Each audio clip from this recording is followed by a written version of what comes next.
kušam Koko u Parizu. Predaj se, naš si, začuje Koko za leđima prodoran glas i u istom trenutku snažni koščati prsti stegnuli su mu vrat. Koko je zapolutao očima i srušio se sa stolca. Bio je siguran da je već mrtav.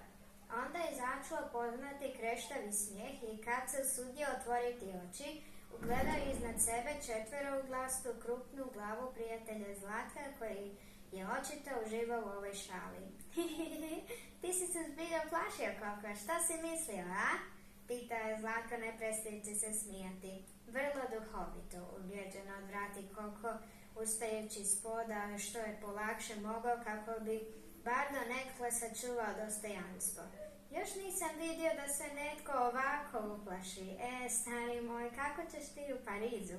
Pa ti ćeš pasti u nesvijest od straha, nećeš se usuditi ni preko ulice.